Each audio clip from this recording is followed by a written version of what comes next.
Ah, je suis pas motivé. Flemme. J'ai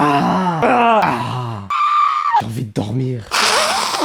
Est-ce que tu as déjà eu des difficultés pour rester motivé pour finir une musique que tu es en train de composer ou tout simplement commencer un nouveau projet? Même si tu adores la musique et que tu veux t'améliorer mais tu trouves pas ce petit coup de boost qui va t'aider à continuer dans ton projet? Si la réponse est oui, alors t'es pas le seul. Moi aussi ça m'arrive des tonnes de fois et aussi aux autres compositeurs et je pense que c'est un des murs qui nous bloque le plus dans nos projets. Donc j'ai beaucoup réfléchi sur ce qui me motive pour faire la musique et dans cette vidéo je vais te montrer les 3 techniques que j'ai trouvées pour rester motivé quand tu fais de la musique. C'est vraiment des techniques qui m'ont littéralement changé et qui sont faciles à appliquer et tu verras que plus rien ne pourra t'arrêter quand tu sauras ces techniques. Si tu veux savoir les clés que les plus grands artistes ont utilisées pour réussir et qui m'ont permis à seulement 17 ans d'être beatmaker et compositeur confirmé, je te conseille de t'inscrire à nos 4 jours de formation gratuits avec le lien dans la description. Et juste avant de commencer, tu peux t'abonner aussi et cliquer sur la petite cloche pour être notifié quand on sort une nouvelle vidéo et ça prend même pas 3 secondes et puis comme ça c'est fait, on n'en parle plus et je te fous la paix. Alors si tout ça te semble intéressant, je suis Richie de Jungle Beat School et sans plus attendre,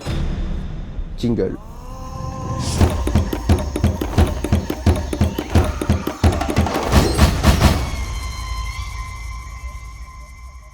Numéro 1, trouver une motivation extérieure. Alors, la motivation en soi, elle doit venir de toi, de l'intérieur. Mais c'est toujours important de trouver de la motivation quelque part d'autre, par quelqu'un ou par quelque chose.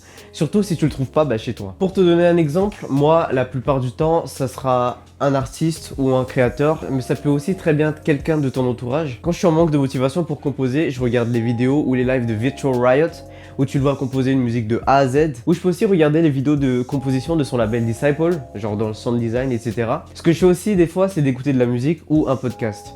Et oui, après chacun, ses sources de motivation, ça peut vraiment être n'importe quoi. Du moment que ça t'inspire et que ça te motive à poser tes fesses sur ta chaise et à commencer un nouveau projet. Numéro 2, réécouter des anciens projets. Ça, je le fais souvent quand j'ai l'impression de stagner et de pas faire de progrès. La plupart du temps, tu vas comparer tes musiques avec des musiques de personnes qui sont déjà très haut dans le game et tu vas juste finir par te dire ce que je fais, c'est la merde. Et non, c'est pas la solution. Si tu veux te motiver et voir le progrès que tu as fait, je te conseille de réécouter les musiques que tu as composées il y a 1 an ou même plus et de voir ton évolution. Ça peut être des musiques que tu as sorties ou tout simplement des idées que tu as eues et qui n'ont pas vu le jour. Ce que ça va faire, c'est que tu vas entendre ton progrès et tu vas finir par te dire ah ouais, maintenant, je peux faire mieux que ça. Bon ouais, après, quand tu entendras tes anciennes musiques, tu vas plutôt être en mode... Ok. Mais tu verras que ce moment va t'aider à te sentir mieux et surtout de te motiver. Aussi peut-être quand tu réécouteras un projet que tu as fait avant, tu te tomberas peut-être sur des idées que t'aimes et que tu voudras finalement finir. Donc c'est double bénéf pour toi.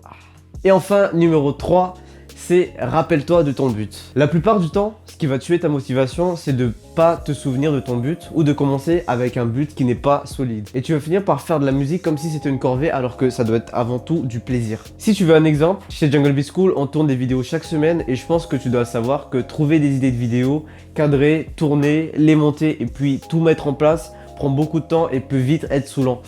Mais on part du but et du principe qu'on fait ça pour aider des personnes, peut-être juste 3, 5 ou 10, mais qu'on puisse au moins redonner de l'inspiration et de la motivation aux personnes qui en ont besoin. Donc assure-toi que tu as bien une bonne raison de faire ce que tu fais, parce que c'est ce qui va t'aider le plus. Quand tu te remémores pourquoi tu fais quelque chose, ça te permettra de rester motivé et focalisé sur tes projets. Voilà, c'était les 3 techniques qui vont t'aider à rester motivé pour faire de la musique. Tu as vu que tout est dans le mindset et que la qualité de ton résultat viendra de ton état d'esprit et de ta motivation. Tu peux retrouver notre sample pack complet Welcome to the Jungle qui va t'aider à faire la différence et emmener tes musiques à un autre level dans la description. Si jamais tu as des questions à nous poser ou des améliorations à nous suggérer pour pouvoir t'aider un maximum, n'hésite surtout pas à nous contacter à l'adresse email qui se trouve en dessous de cette vidéo. Et si c'est pas déjà fait, tu peux nous suivre sur Instagram et t'abonner à notre chaîne YouTube pour rester connecté avec la tribu et surtout parce qu'on y poste régulièrement. Et aussi n'hésite pas à liker et à commenter la vidéo si ça t'a plu parce que ça fait toujours plaisir. Sur ce, c'était Richie de Jungle Beat School, à ta réussite, salut!